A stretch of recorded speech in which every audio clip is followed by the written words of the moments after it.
What do if you've been training for a while and you're beginning to get the sneaking suspicion that maybe your coach ain't everything he's cracked up to be? Maybe you've got a bad coach. I get this question asked of me a fair bit via email, via DM, via other methods, and it's pretty common. Not every coach is going to be great, and some coaches can be better at some areas than others. So let's answer the really easy aspect of that first. Some coaches are bad because they're bad human beings. They treat you badly, they treat other students badly. They've got several Me Too accusations against them floating around out there. At that point, you should consider changing schools. No matter how good the training is, it's not worth sticking around at a school where the coach is morally corrupt or morally bankrupt. Because even if they treat you well, it's only a matter of time till they turn on you and they start treating you badly. If you've seen them do terrible things to other people, it's probably only a matter of time till they do terrible things to you. So that's the easy question to answer. There is no level of training that's worth sticking around if the person teaching you is morally bankrupt. Second point, what if the coach just isn't very good, or to be more generous, isn't very good at a certain aspect of the game? Let's say they trained in Rio in the 80s and 90s, and all they have is pretty much a very, very traditional closed guard game. Now, there's anything wrong with a traditional closed guard game, but in order to be competitive in today's environment, you need to understand other aspects of the game as well. So let's say you want to develop your spider guard and your coach will have none of it because he's a closed guard guy. Or let's say, their guard passing is based off of the leg on shoulder smash pass. That's how they love to pass, and that's how they teach all their students to pass. But you're smaller, you're lighter, you're more agile. You really like this whole idea of leg dragging, going in a crab ride, going upside down, going directly to someone's back. Let's say that's your jam. But your coach isn't up on that. And that's reasonable to assume, because I know some world champion jiu-jitsu guys who certain aspects of their jiu-jitsu is insanely good. They understand every single aspect of a certain type of guard pass. But now ask them to do a different kind of guard pass, and they look like bloody blue belts, right? They barely have the motion down, and they can just show it enough to be maybe a demo partner, but not enough to understand all the details and to teach you to a high level. Fortunately, there's an easy answer to this. If you like your coach, and if you like your training environment, by which I mean your training partners, fortunately, the knowledge part of jiu-jitsu, the knowledge part of any martial art really, is the easy part nowadays. I'm recording this in my martial arts library. I've got a couple of shelves. They go all the way to the floor.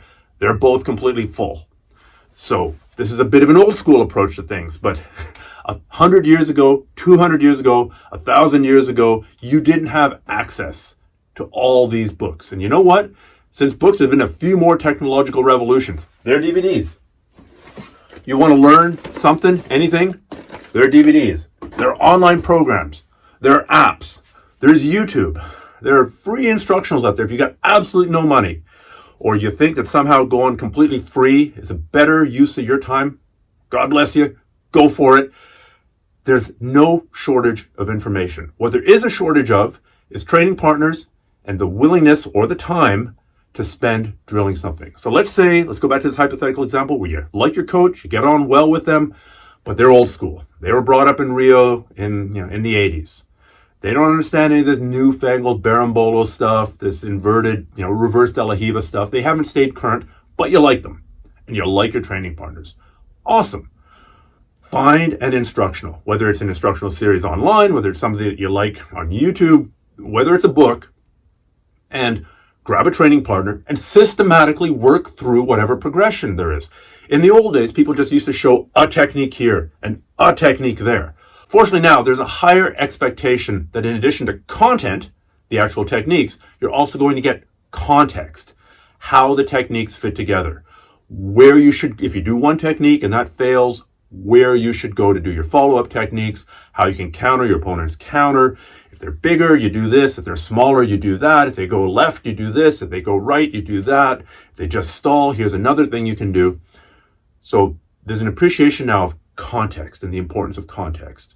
So it's quite easy to get entire systems of really good people in some format, whether it's an app, whether it's on DVD, whether it's in a book, whether it's on a YouTube series. And the important thing is that you work through it. You are responsible for your training. In jiu-jitsu, it's a little bit harder because you can't go out, you can't be like a kung fu movie and go into the bamboo forest and train, practice monkey style, jumping from bamboo pole to bamboo pole on your own. You need a training partner, preferably a couple of different training partners. But you know what? If you're in a boat with an instructor who you like but isn't very good, or an instructor you like and he isn't very good at certain aspects of the game, all you need is a couple training partners. The other people at that club are probably also in the same boat. So long as you're fun to train with, so long as you're not a dick, so long as people gravitate towards you and you're known for being, considerate of other people and you're being fun to roll with and, giving as much as you're getting, you should be able to get some training partners to do some extracurricular training. You don't need a lot. How much is a 1 meter by 1 meter puzzle mat that's an inch thick or even half an inch thick? It's not very much. Get 9 of those. You have 3 meters by 3 meters, 9 feet by 9 feet roughly. I've done a lot of training on those mats. It's hard to do hard sparring, but they're great for doing drilling. Knowledge is no longer the limiting factor in you getting good. What's the limiting factor is your willingness to train and your ability to get a training partner. If you have those two things, or you're willing to manufacture those two things, you can get good even if you're in some tiny little village. Even if you've got you're not in a tiny little village, you're in a bigger city and you like your instructor, but you don't think that you're going to reach your full level development, you can go a huge way. Now, if you're competing at the elite world championship level, yeah, a coach for sure is useful. But even more useful than that are the training partners you're going against. Usually the best competitors they have a good coach, but really what the secret sauce is the stable of people who are there that you're fighting against and training against on a daily basis. So that's how to get around situations when your coach isn't giving you everything you need. Everything you need is out there. Everything you need is already out there. It's really up to you to make it happen.